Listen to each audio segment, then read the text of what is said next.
이솝 우화 중에 나오는 이야기입니다. 세 마리의 소가 있었습니다. 얼룩소, 붉은 소, 검은 소, 세 마리의 소가 굉장히 친하게 함께 다녔습니다. 사자가 소고기가 너무 먹고 싶었어요. 그런데 세 마리의 소가 함께 다니기 때문에 괜히 시비를 걸었다가 세 마리의 소한테 쫓겨날까봐 소고기를 먹고 싶지만 참고 어쩔 수 없이 지내고 있었어요. 그러다가 사자가 어느 날 꾀가 생각이 났습니다. 얼룩소가 혼자 이렇게 놀고 있는데 사자가 얼룩소에게 다가갔어요. 그리고 이렇게 얘기합니다. 야, 붉은 소가 그러는데 너희 셋 중에 자기가 힘이 제일 세다고 뽐내더라? 이렇게 얘기를 하니까 얼룩소가 굉장히 기분이 나빴어요. 그냥 기분 나쁘지만 어떻게 하겠어요. 그냥 듣고 있었죠. 그 다음에 이제 사자가 붉은 소하고 검은 소가 놀고 있는 데로 갔어요. 그리고 이렇게 얘기하는 거예요. 야, 얼룩소가 그러는데 자기가 힘이 제일 세갖고 니네 두 마리 지켜주니까 니네가 보호받고 그러고 있는다며 얼룩소가 자기 힘이 제일 세대. 이렇게 그 말이 맞는 말이야? 이렇게 얘기를 했어요. 이 얘기를 듣고 다혈질인 붉은 소가 막 화가 막 나는 거예요. 아니 지가 언제부터 그렇게 힘이 세갖고 우리를 지켜줬다고 막 그래갖고 안 되겠다 싶어갖고 이 붉은 소가 그냥 사자 얘기 듣고 사실 확인도 안 해보고 가갖고 그냥 얼룩소하고 그냥 막 싸우려고 덤벼들었어요. 검은 소가 말리고 싸우지 말라고 말려도 그냥 뿔이 그냥 부러질 정도로 둘이 열심히 싸웠어요. 이 소 세 마리가 싸운 이후로 이제 같이 안 다녔어요. 따로 다니기 시작했어요. 이걸 누가 제일 원했을까요? 사자가 제일 원했어요. 그래서 혼자 다니는 이 소들을 한 마리 한 마리씩 사자가 잡아먹었다. 그런 이야기가 이솝 우화 중에 있는 이야기입니다. 무슨 얘기를 하고 싶을까요? 공동체는 화목해야 된다는 거예요. 여러분, 공동체는 화목한 게 최고입니다. 가정 공동체도 화목한 게 제일 좋아요. 나라 공동체도 화목한 게 최고 좋습니다. 교회 공동체도 화목한 게 최고 좋습니다. 이 화목을 깨려고 하는 세력이 있어요. 누굽니까? 악한 마귀 사단이라는 거죠. 사단은 우리가 화목하고 행복한 걸 원하지 않습니다. 서로 물고 뜯고 싸우기를 간절히 원하는 게 누구예요? 사단이라는 거죠. 여러분, 우리가 어떤 존재인지를 알면 공동체를 화목하게 만들 수 있습니다. 하나님이 우리를 어떻게 만드셨을까요? 창세기 1장 26절 말씀 우리 같이 한번 읽어보겠습니다. 창세기 1장 26절 시작. 하나님이 이르시되 우리의 형상을 따라 우리의 모양대로 우리가 사람을 만들고 그들로 바다의 물고기와 하늘의 새와 가축과 온 땅과 땅에 기는 모든 것을 다스리게 하자 하시고, 여러분 창세기 1장 26절을 보니까 이상한 말씀이 나와요. 하나님은 한 분인데 우리가 우리의 형상을 따라 라는 우리라는 말이 나와요. 하나님은 한 분입니까? 세 분입니까? 참 대답하기 어려워요. 왜요? 하나님은 한 분인데 하나님은 세 분이에요. 하나님은 세 분인데 하나님은 한 분이에요. 이걸 삼위일체라고 해요. 세 분이 하나이고 하나가 세 분이라는 거죠. 삼위일체라고 말하는데 굉장히 설명하기 어려워요. 그런데 인간이 어떻게 창조됐습니까? 하나님의 형상대로 창조됐는데 삼위 하나님이 만드셨다라는 거예요. 그럼 여러분, 우리가 여기서 궁금한 게 생겨요. 뭐가 궁금한? 하나님은 세 분인데 한 분이고 한 분인데 세 분이라면 이 세 분은 어떻게 하나로 존재할까? 그렇죠? 여러분, 한 세 분이신 삼위 하나님이 어떻게 하나가 되고 한 분이신 하나님이 어떻게 세 분일까? 어떻게 세 분이 존재할까? 예, 답은 하나입니다. 삼위 하나님이 사랑으로 존재하십니다. 삼위 하나님이 사랑으로 존재하신다고요. 그러면 하나님의 형상대로 창조받은 우리 인간은 여러분 어떻게 창조됐어요? 하나님의 형상대로 창조됐다 그러는데 남자와 여자로 창조됐다 그래요. 자, 여러분 보세요. 창세기 1장 27절 말씀 한번 같이 읽어보겠습니다. 시작.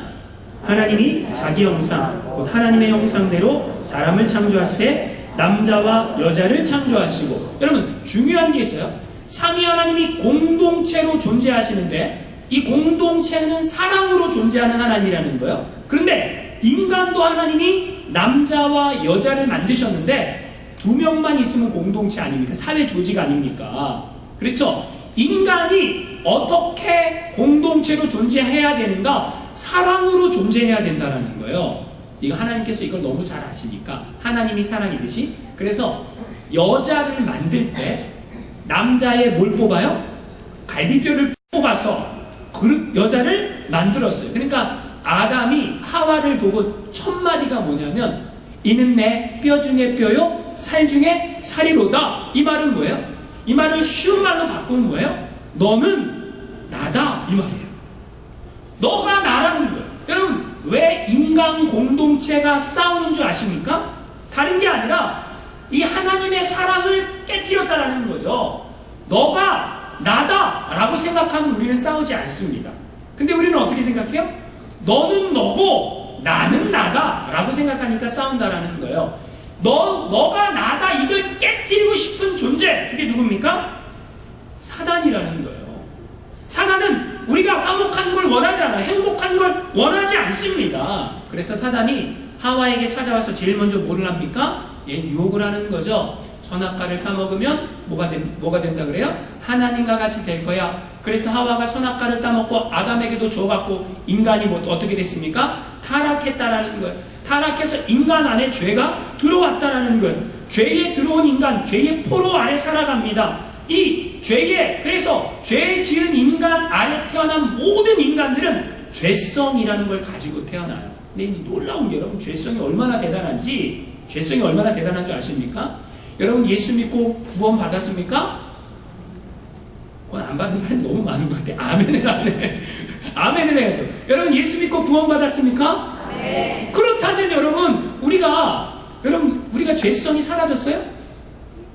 놀라운 걸 제가 한번 얘기를 해볼게요. 여러분 우리가 예수를 믿고 구원을 받았는데 죄성이 사라지지 않았다라는 거죠. 그 죄성 때문에 우리가 가지고 있는 자아상은 사실은 하나님의 형상인데 하나님의 형상이라고 생각하지 않는 거예요. 우리 안에 부정적 자아상이 들어왔다라는 거예요. 이 부정적 자아상이 얼마나 무서운지 예수를 믿었는데도 나는 부정적이에요. 아니, 여러분 예수를 믿었는데 어떻게 사람들이 변화가 돼야 되는데 변화가 안 돼요. 부정적이에요. 세상을 다 부정적으로 바라봅니다. 뭐 때문에 그렇습니까? 죄성 때문에 내가 가지고 있는 이 부정적 자아상을 가지고 투영을 해갖고 다른 사람을 바라봐요. 세상이 아름답게 보입니까? 그렇게 안 보인다라는 거죠. 부정적 자아상을 가진 사람들의 특징이 있어요. 부정적 자아상을 가진 사람들은요, 상당히 비판적이고 비난하며 살아갑니다. 근데 왜 비판적이고 왜 비난하며 살아가냐면 내가 비판적이에요. 나 자신에게도 비판적이에요. 그렇기 때문에 상대방의 실수와 허물을 용납하지 않습니다. 다른 사람들이 실수하는 것, 잘못하는 것, 그것을 용서하지 않아요. 그리고 뭡니까? 그 사람들을 비난해야 나의 비난이, 나의 허물이, 나의 수치가 가리워지는 것처럼 생각을 해요. 그러니까 누군가 여러분 다른 사람을 계속 비난하는 사람이 있다면 그 사람은 뭐가 많은 거예요? 나의 수치가 많은 거예요. 나의 허물이 많은 거예요. 그걸 가리려고 다른 사람을 비난하는 거예요. 우리가 그걸 알아야 된다. 그게 부정적 자아상이라는 거예요. 부정적 자아상은요, 나의 생각과 감정과 말에도 행동에도 영향을 줍니다. 그래서요, 부정적 자아상을 가진 사람들은 쉽게 우울에 빠집니다. 우울증에 쉽게 걸린다는 거예요. 그리고 쉽게 침체에 빠집니다. 부정적 자아상을 가지고 있으면 인간관계도 악영향을 미칩니다. 내가 부정적이니까 선하게 살아가는 다른 사람들도 부정적일 것이라고 생각을 해요. 내가 비판하고 내가 욕을 하고 사니까 다른 사람도 나를 향해서 그럴 것이라고 생각해요. 이 부정적 자아상을 가진 사람들 특징이 뭐냐? 좋은 소설 아니에요?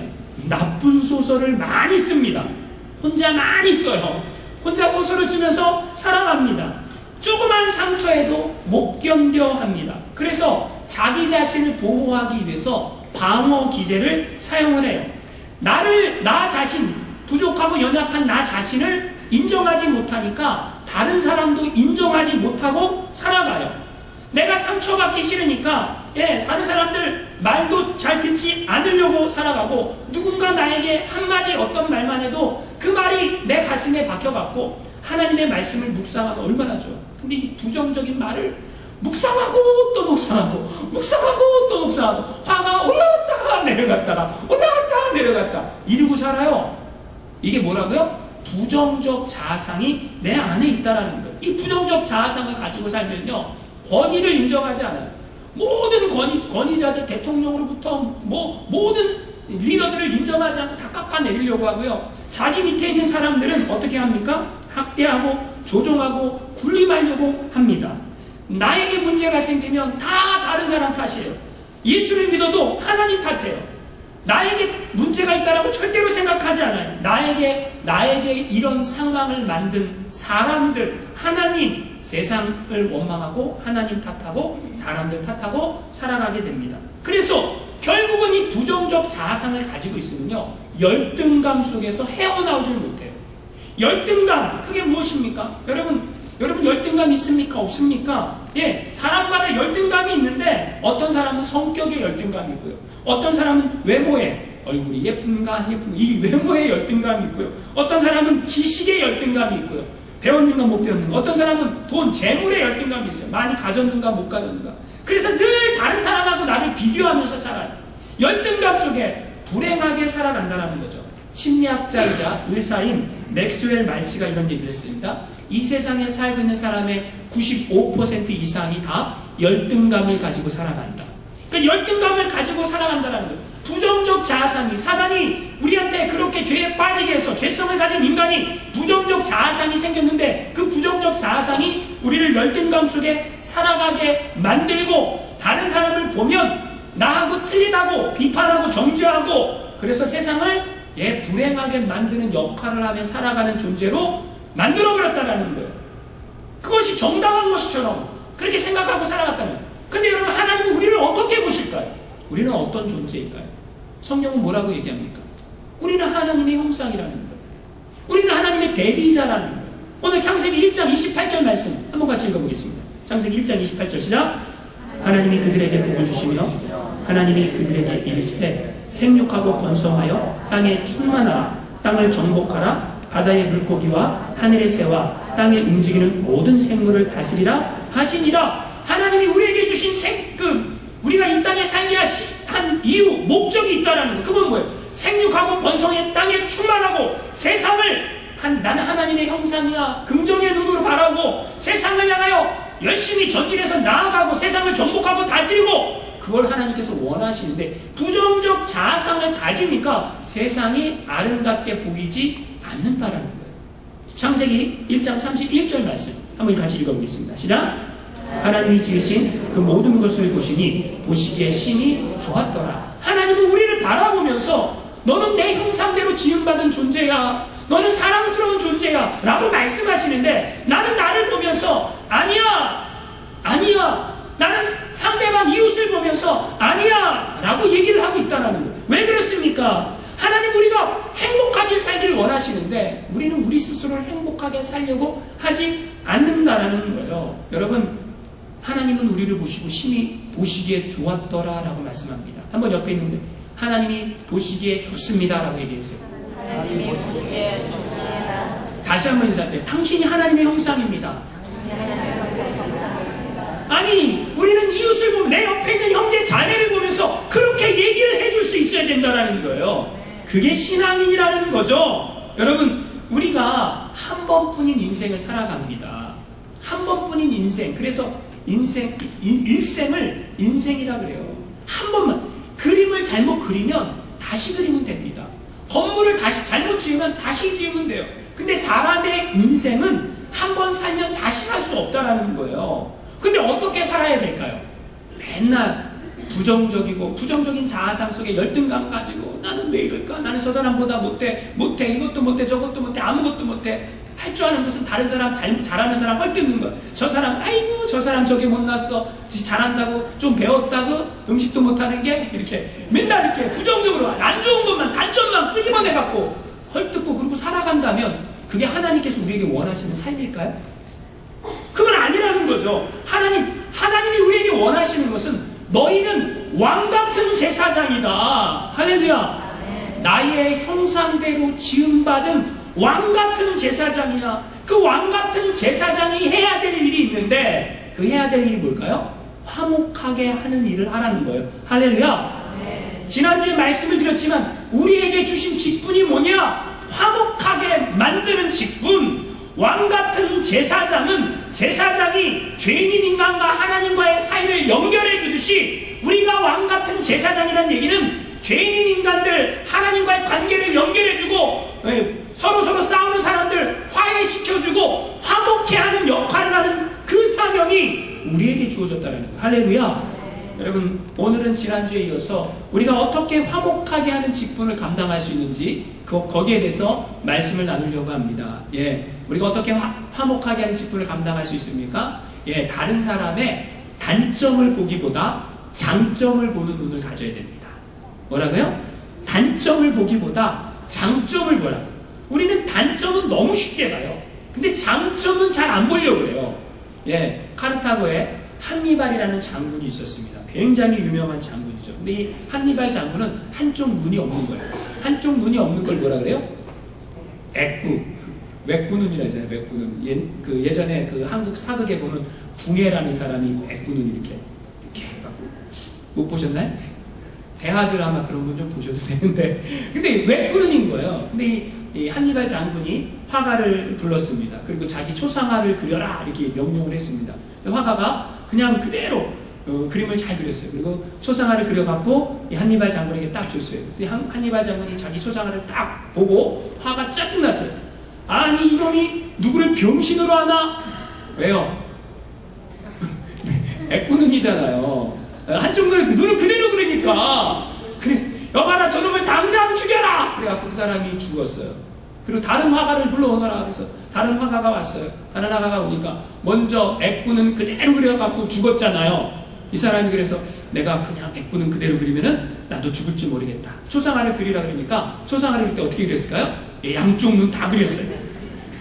애꾸는인데 그래갖고 양쪽 눈 다 그려갖고 줬어요. 그랬더니 이 한니발 장군이 딱 받아보고 어떻게 했어요?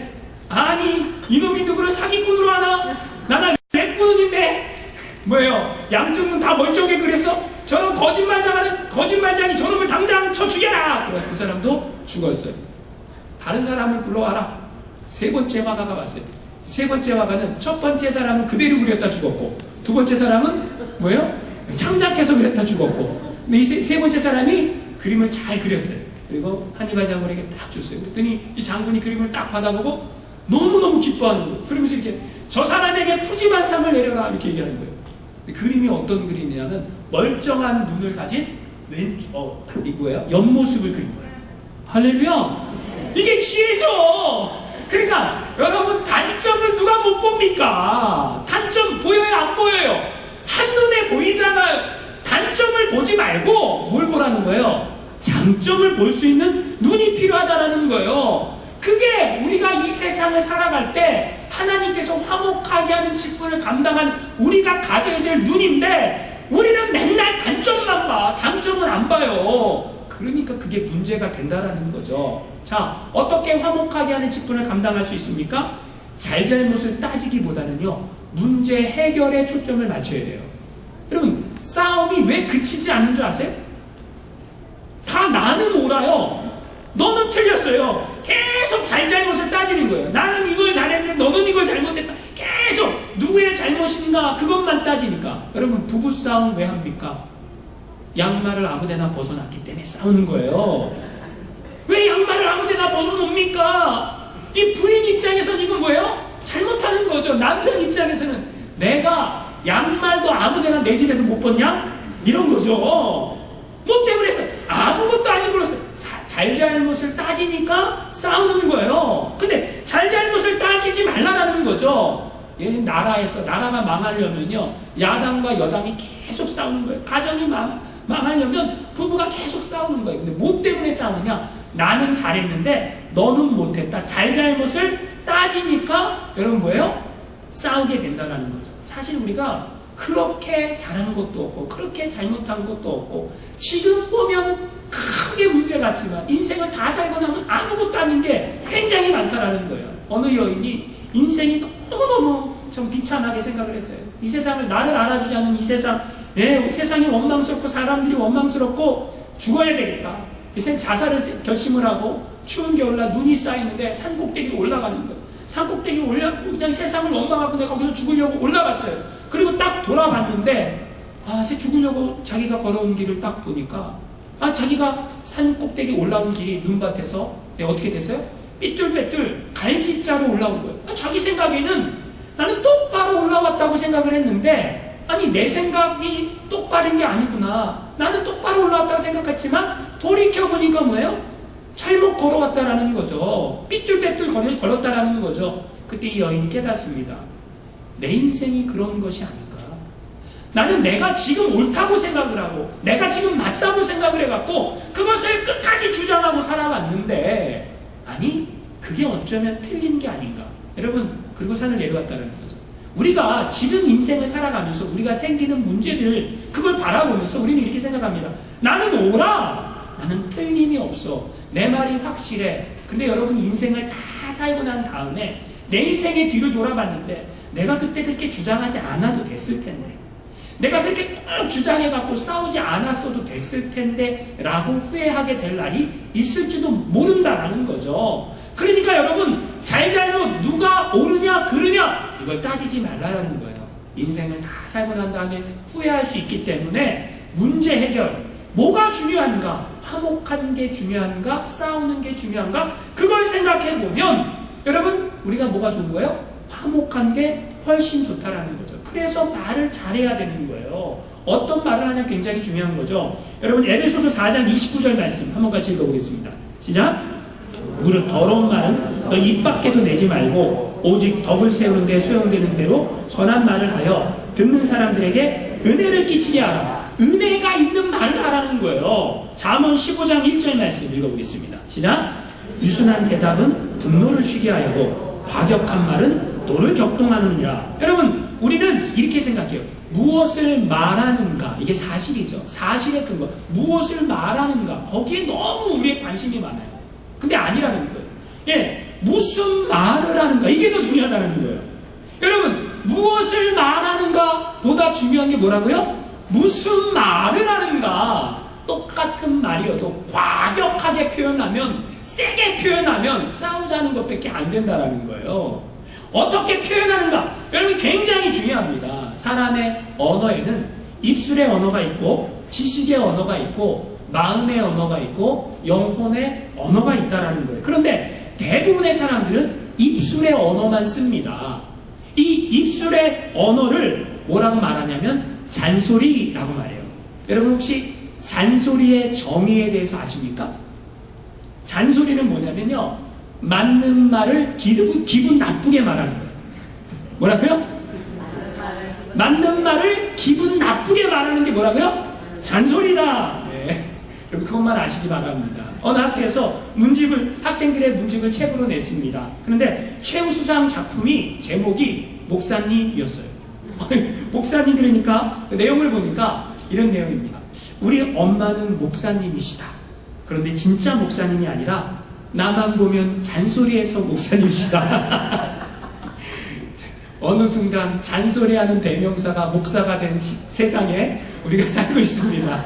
참 제가 이 글을 읽으면서, 야, 내가 이거 성도님들한테 너무 잔소리하는 거 아닌가, 그런 회개를 좀 했습니다. 여러분, 우리가 어떤 말을 쓰는가 굉장히 중요합니다. 내가 입술의 언어만 쓴다면 우리는 계속 싸울 수밖에 없어요. 예수님이 사용했던 언어는 어떤 언어입니까? 이해의 언어, 공감의 언어, 사랑의 언어를 사용하십니다. 누가복음에 보니까 삭개오의 이야기가 나와요. 자, 삭개오는 세리장이고 키가 작고 열등감 속에 많은 사람들이 손가락질하면서 무시받는 세리장이었어요. 그런데 예수님은 그를 만나봤고 너희 삭개오 이 나쁜 놈, 이렇게 말씀하지 않는다라는 거예요. 이 삭개오가 나쁜 놈인지 모든 사람들이 다 알고 있어요. 삭개오 자신도 알고 있어요. 그런데 예수님은 그를 만나봤고 그런 얘기를 하지 않는다는, 그가 가지고 있는 부정적 자아상 때문에 생긴 열등감, 예수님은 다 알고 계신다는 거죠. 그러니까 예수님이 그를 만나서 뭐라고 얘기하십니까? 삭개오야, 내려와라. 내가 오늘 너희 집에 들어가야 되겠다. 이렇게 말씀을 하신다는 거죠. 여러분, 우리가 오늘 사용하는 언어가 무엇입니까? 예, 난 틀린 말 하지 않았어요. 맞아요, 여러분, 틀린 말 하지 않았어요. 그런데 어떻게 말하는가 중요하다고요. 여러분이 말하는 말이 사실인가? 그것보다 더 중요한 게 어떻게 말하는가, 무슨 말을 하는가가 더 중요하다는 거. 무슨 말을 하는가, 이게 우리를 화목하게 만든다. 여러분, 이것을 기억하시기 바랍니다. 자, 주님께서 우리에게 원하시는 게 뭐예요? 할 수 있는 대로 모든 사람하고 화목한 거예요. 로마서 12장 18절 말씀 한번 같이 읽어보겠습니다. 시작. 할 수 있거든 너희로서는 모든 사람과 더불어 화목하라. 여러분, 모든 사람과 더불어 화목할 수 있습니까? 할 수 있는 방법이 있어요. 힘들죠. 불가능하죠. 할 수 있는 방법이 있다라는 거예요. 그게 뭘까요? 자존심을 버려야 합니다. 한번 따라해서 자존심을 버리자. 이걸 다른 한국말로 난 속 없이 살자. 한번 따라해서 속 없이 살자. 이거예요. 어렵죠? 속 없이 사는 게 여러분 쉬운 일이 아니라는 거죠. 그런데 여러분, 가정에서 아버지 한 사람만 자존심 버리면 가정에 평화가 와요. 교회에서 목사 한 사람만 자존심 버리면 교회에 평화가 옵니다. 나라에서 대통령 한 사람만 자존심 버리면 나라가 평화가 찾아옵니다. 그런데 우리는요, 자존심이 되게 중요한 거라고 생각해요. 난 절대 못 버려! 그래요. 내 눈에 흙이 들어가기 전까지는 내 자존심 절대로 못 버려! 그러니까 뭐예요? 내가 가는 곳마다 분열과 다툼과 싸움이 일어나는 거예요. 아시겠습니까? 여러분, 자존심을 버리고요, 높여야 될 게 있어요. 자존감을 높여야 돼요.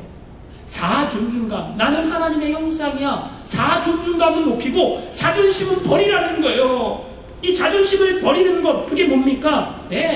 이 얄미워도 속상해도 손해봐도 양보하면 됩니다. 그냥 내가 죽으면 돼. 내가 양보하면 되는 거예요. 한국에서 김포에서 강남까지 잠실까지 2대의 차량이 누가 빨리 도착하는가, 이거를 조사를 했어요. 근데 한 대의 차량은 속도를 무시해도 돼요. 신호를 무시해도 돼요. 절대로 끼워주기는 하면 안 돼요. 무조건 빨리 가는 게 목적이에요. 자, 빨리 가는 게 목적인 차량 한 대. 한 대의 차량은 속도도 절대로 위반하면 안 돼요. 신호도 아주 잘 지켜야 돼요. 그리고 누군가 끼어들게 하면 무조건 양보해야 돼요. 자, 김포에서 잠실까지 누가 빨리 도착할게요? 당연히 모든 걸 무시하고 빨리 갔던 그 차가 먼저 도착을 했습니다. 얼마나 빨리 도착을 했냐면 17초 빨리 도착을 했습니다. 17초. 근데 여러분, 문제가 생겼어요. 무슨 문제가 생겼을까요? 그렇게 빨리 17초를 먼저 간 그 차는 나중에 딱지 알죠? 범칙금 통지서 딱지가 막 날라왔어요. 여러분, 우리의 인생이 난 양보 안 할 거야. 난 자존심 버리지 않을 거야. 마음대로 내가 속도 위반도 하고 그다음 신호도 안 지키고 절대 끼어들기 안 돼. 내 인생에 그런 거 없어. 그리고 사람들이 하나님 앞에 딱 섰는데 너는 범칙금이 이만큼 쌓여있다 임마. 이런다면 참 부끄러운 인생 아니겠습니까? 자, 자존심 버리세요. 그래야 화목하게 하는 직분을 감당할 수가 있다라는 거죠. 우리가 잘 아는 일본의 작가 미우라 아야코 여사가 빙점이라는 소설을 썼습니다. 아시죠? 유명한 작품이죠. 이 미우라 아야코 여사가 예수님 만나고 그 인생이 변화가 됐어요. 그래서 정말 행복하게 잘 살아야 되는데 남편이 직장 생활하는 걸로는 가정이 경제가 부족한 거예요. 그래서 내가 남편 직장 생활하는데 가정에 조금 경제에 도움을 주고자 뭘 할까 하다가 조그만 잡화점을 하나 열었습니다. 근데 미우라 아야코에서는 예수 믿는 사람이니까 항상 방긋방긋 웃는 얼굴로 친절하게 손님들을 잘 맞아주니까 이 잡화점이 너무 잘 되는 거예요. 그래서 막 손님들이 막 너무 많이 오는 거예요. 그래서 돈을 많이 벌었어요. 근데 어느 날 보니까 우리 가게는 장사가 잘 되는데 똑같은 가게를 하고 있는 이웃 가게들은 장사가 안 되는 거예요. 그래서 안 되겠다. 나만 이렇게 장사를 잘 돼서는 안 되겠다. 직장에 퇴근하고 돌아온 남편하고 상의를 했어요. 어떻게 할까? 그러다가 아이디어를 냈습니다. 그러면 우리 집에서 파는 물건 중에 제일 잘 팔리는 물건 3개는 팔지 말자. 제일 잘 팔리는 거 3개는 팔지 말자. 왜냐하면 다른 집이 파니까. 그럼 우리가 좀 가게가 안 될 거 아닌가. 그래갖고 3개를 안 팔았어요. 그랬더니 정말 그들이 예상대로 가게가 장사가 잘 안 되는 거죠. 다른 가게들은 잘 되고. 그런데 그 전에 돈을 많이 벌 때는 가게가 너무 바빠갖고 정신이 없었는데 손님이 띄엄띄엄 생기다 보니까 이 미우라 아야코 여사가 시간이 좀 생긴 거예요. 이 시간 뭐 할까 하다가 글을 썼어요. 글을 썼는데 그 소설이 뭐예요? 빙점이라는 베스트셀러가 됐다라는 얘기죠. 여러분, 양보하면 하나님께서 더 좋은 것으로 채워주실 줄 믿으시기 바랍니다. 여러분, 자, 우리가 좋은 화목하게 하는 인간관계를 하려면 어떻게 해야 되는가? 다른 사람의 험담에 귀를 기울이면 안 돼요. 여러분, 우리가 다른 사람들이 우리를 향해서 험담하는 이야기를 들을 때 기분이 좋지 않죠? 근데 험담하는 이야기에 귀를 기울이지 마세요. 잠언 20장 19절 말씀 한번 같이 읽어보겠습니다. 시작. 한담하는 자는 남의 비밀을 누설하나니 입술을 벌린 자를 사귀지 말라. 입술 벌린 자 사귀지 말랍니다. 이 잠언 26장 20절 읽어보겠습니다. 시작. 나무가 다하면 불이 꺼지고 말쟁이가 없어지면 다툼이 쉬느니라. 그럼 말쟁이가 없어지면 어떤 일이 일어나요? 다툼이 쉬게 된다는 거죠. 여러분, 우리가 이 세상을 살아가면서 누군가 나를 욕하는 것만큼, 그 얘기를 듣는 것만큼 힘든 일은 없습니다. 연예인 중에 자살하는 사람들 있지 않습니까? 연예인 중에 우울증에 빠지는 사람이 많고 자살하는 사람이 많아요. 근데 왜 그러냐면 악플러, 인터넷에 악플러, 그 사람 뭐가 나쁘고 계속 악플을 다니까 그 스트레스를 받아갖고 우울증 빠지고 이게 심해지면 자살을 하게 됩니다. 근데 여러분, 우리가 다른 사람이 나에 대해서 험담하는 이야기를 듣는 거 쉬운 일이 아니라는 거예요. 여러분이 만약에 험담하지 않는 삶을 살아간다면 여러분 참 그리스도인답게 사는 거예요. 근데 여러분, 나는 다른 사람에 대해서 그냥 단 한마디도 험담하는 얘기를 못 듣는 그런 자존심을 가지고 살아가면서 나는 다른 사람을 향해서 계속해서 험담하는 이야기를 한다면 우린 그리스도인이 아니에요. 아시겠습니까? 나는 한마디도 못 들으면서 나는 계속해서 험담만 하고 살고 있다면 여러분은 그리스도인 아니에요. 예수 믿는 사람 아니라는 거예요. 기억하시기 바랍니다. 여러분, 남의 물건을 훔치는 사람을 뭐라 그래요? 우리는 도둑놈이다 그래요. 근데 도둑놈만 죄인이 아니에요. 잘 들어보세요. 도둑놈이 물건을 훔쳤는데 그 훔친 물건을 처리하죠. 그 처리해주는 사람, 맡아주는 사람을 장물아비라 그래요. 이 장물아비가 그 물건을 맡아주기도 하고 그 물건을 처리해주기도 합니다. 그렇죠? 그러면 그 장물아비는 도둑질을 안 했기 때문에 죄인이 아닙니까? 죄인이라는 거죠. 똑같이 죄인이라는 거죠. 이 말이 무슨 말이냐면 다른 사람을 험담하는 사람만 죄를 짓는 게 아니에요. 그 말을 옮기는 사람도 죄를 짓는 거예요. 무슨 말인지 아시겠습니까? 그래서 다른 사람을 험담하는 얘기를 여러분이 혹시 들었다 할지라도 절대로 그 말을 옮겨서는 안 돼요. 그럼 여러분은 똑같은 장물아비와 같은 그런 죄를 짓게 되는 거예요.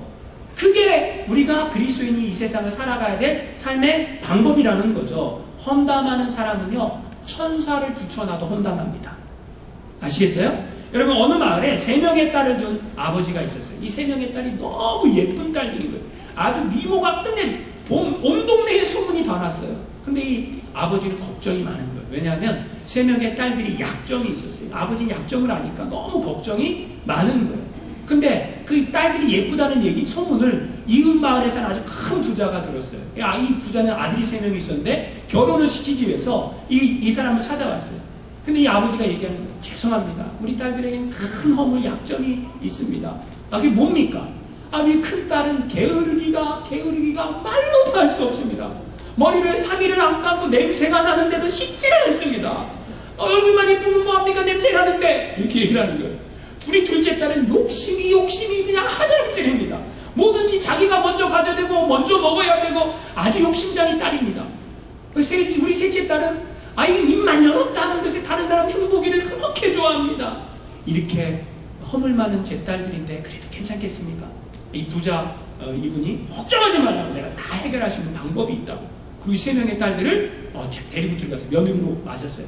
어떻게 해결하나? 부자가 봤더니 이 게으르기가 한량이 없는 이 첫 번째 딸한테 10명의 하인을 붙여줬어요. 일어나면 씻겨줘요, 밥도 먹여줘요, 뭐 다 해주는 거예요. 청소, 빨래 뭐 다 해주는 거예요. 이 첫 번째 딸의 모든 게으른 문제가 다 해결됐습니다. 두 번째 딸은 뭐예요? 욕심이 많잖아요. 그러니까 부자 이 시아버지가 뭐예요? 백화점을 통째로 사줬어요. 네가 갖고 싶은 거 다 가져라. 욕심 많은 둘째 딸이 문제가 다 해결됐습니다.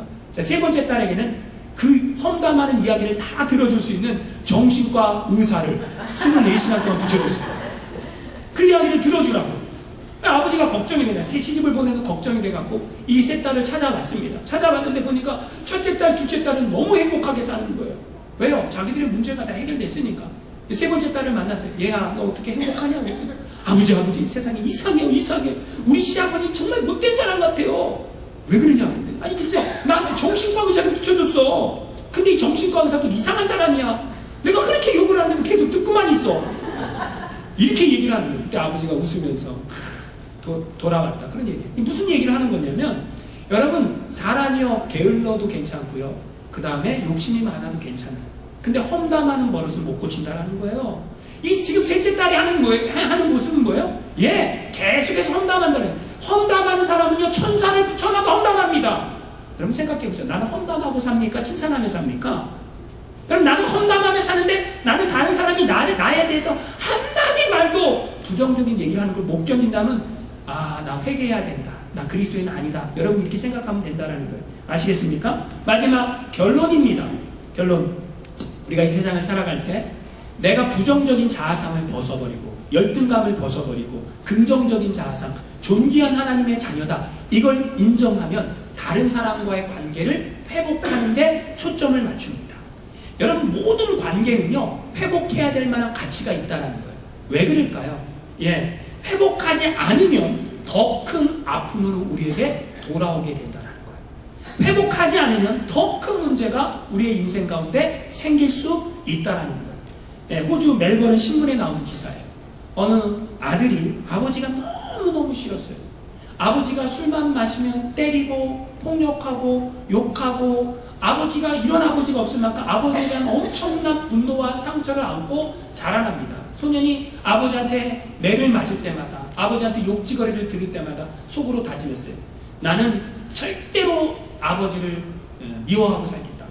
아버지를 저주하고 살겠다. 내가 절대로 이 복수를 꼭 하고 살겠다. 그렇게 소년이 자랐습니다. 시간이 많이 지나서 이 소년은 열심히 공부를 해갖고 돈을 많이 버는, 연봉이 70만 불, 80만 불 버는 펀드 매니저가 됐습니다. 그리고 부인도 아주 예쁜 부인을 얻었어요. 그리고 자식도 아주 멋들어지게 아들을 낳았습니다. 잘생긴 예쁜 자식도 낳았습니다.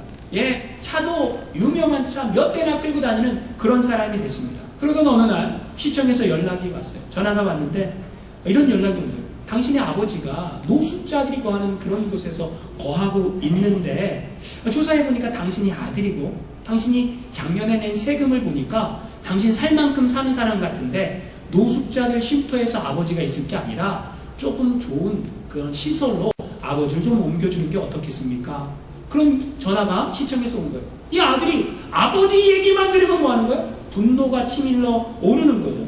그래서 이 아들이 이렇게 얘기했습니다. 내가 왜 그런 인간에게 그런 걸 해줘야 됩니까? 싫습니다. 난 모르는 사람입니다. 그리고 전화를 딱 끊었어요. 그리고 그 아버지 생각에 화가 치밀으니까 내가 아버지 보란 듯이 더 멋지게 살겠다. 자기 차가 람보르기니라고 50만 불에 70만 불하는 그런 멋진 차가 있는데, 이 차 타고 다니면서 내가 우리 아버지한테 내가 이렇게 잘 사는 사람인데 이걸로 내가 복수하겠다. 차는 광을 막 내는 거예요. 이 차 타고 가고 멋지게 한번 드라이브하고 우리 아버지 보란 듯이, 보지는 못하지만 그렇게 딱 막 분노를 막 화가 나는데 그 차를 막 광을 내고 있는데, 나는 이쪽에서 차를 광을 내고 있는데 차 반대편에서 찌찌찌찌 소리가 나는 거예요. 무슨 소리일까요? 사랑하는 아들이 못으로 50만 불에 70만 불 하는 람보르기니를 뭐하고 있어요? 긁고 있는 거예요. 찌찌찌찌 긁고 있는 거예요. 근데 이 아버지가 그 모습을 본 순간 아버지에 대한 분노, 아버지에 대한 감정이 처리가 되지 않고 화가 나 있는 상태에서 그 아들을 본 순간 눈이 돌아갔어요. 확 돌아갔어요. 그리고 아들한테 이렇게 얘기합니다. I will give you lesson. 뭐예요? 너의 버릇을 단단히 고쳐주겠다. 화가 난 그 아들을 손을 끌고 차고로 들어갑니다. 차고에 들어가서 너무 화가 나서 눈이 뒤집히니까 망치를 가지고 그 차를 그은 그 손을 내려놓고 망치로 내리칩니다. 아들의 손이 완전히 박살이 나면서 뼈가 살 속에 다 박혔어요. 피가 팍 튀면서 아버지가 딱 보니까 지금 자기가 무슨 짓을 한 거예요. 하지 못할 짓을 한 거예요. 그때 정신이 돌아왔어요. 그래갖고 이 아들을 안고 얼른 병원으로 데려갔어요. 병원에 가보니까 너무 이 뼈가 다 으스러져갖고 수술이 불가능합니다. 잘라내야 됩니다. 응급수술을 했어요. 응급수술하고 이 아버지는 바깥에서 아들을 죄책감에 사로잡혀갖고 어떡하나 그러고 있는데, 아들이 이제 중환자실로 들어갔어요. 수술을 마치고 중환자실에 아들이 누워있는데 아버지가 그 아들한테 너무 미안해갖고 들어가서 미안하다는 말 하려고 들어갔어요. 근데 그 아들이 아버지를 본 순간 이렇게 얘기합니다. 아버지 잘못했어요. 아버지 잘못했어요. 제발 저를 때리지 마세요. 때리지 마세요. 그 모습을 본 순간 아버지가 너무 가슴이 철렁 내려앉았어요. 그리고 나 같은 인간은 필요가 없다. 집으로 달려가서 아들을 망치로 내리쳤던 그 차고에 가서 총으로 자기 머리를 쏴서 죽습니다. 자살을 합니다. 끔찍한 사고가 그 가정에 일어난 것이죠. 이것을 취재했던 기자가 그 람보르기니에 아들이 뭐라고 썼는가 가서 사진을 찍었는데 거기에 이렇게 써져 있었습니다. 못으로 그 아들이 I love DA. DA가 마지막 글자 못 썼죠. Daddy. 난 아버지를 너무 사랑합니다. 라고 그 아들은 못으로 그것을 차에다가 새기고 있었는데 아버지는 그것을 못 봤다라는 거예요. 왜요? 내 부정적인 자아상과 열등감 속에 분노가 너무 치밀어 올라서 나를 사랑한다는 그 사랑의 메시지를 보지 못하고 뭐예요? 내 감정에 사로잡혀갖고 통제가 되지 않으니까 화해가 되지 않으니까 만약에 이 아버지가 이 자기 아버지와 화해를 이루었다면 그런 일이 일어나지 않았을 텐데 여러분 무엇을 제가 말씀을 하려고 하지 않습니까? 여러분 소년원에 들어가면 거기에 있는 모든 문제아들은 문제의 부모 밑에서 나온다라는 거예요. 화해하지 않은 부모 밑에서 자란 아이들이 문제 아이들이 된다라는 거예요. 여러분 우리가 이 세상을 살아갈 때 내가 하나님의 존귀한 형상대로 지음받은 그런 존재라는 것을 인식하지 못하면 다른 사람이 가치 있게 여겨지지 않는 거예요. 부정적 자아상이 열등감이 내 안에 있으면 다른 사람도 그렇게 보게 된다는 거예요. 여러분 우리가 하나님의 형상대로 지음받은 사람들입니다. 내 자아상을 회복하지 않으면 절대로 우리는 행복하게 살 수 없습니다. 여러분 하나님은 오늘 우리에게 이렇게 말씀하시는 거예요. 너는 나의 형상대로 지음받은 존귀한 나의 아들이고 딸이다. 그것이 회복된 사람이 다른 사람을 바라보는 눈도 회복되어 그렇게 하나님의 형상대로 살아갈 수 있다는 것입니다. 여러분 자아상을 회복하시고 정말 하나님의 뜻대로 모든 인간관계, 모든 하나님과의 관계를 회복하여 행복하게 살아가시길 주님의 이름으로 축원합니다.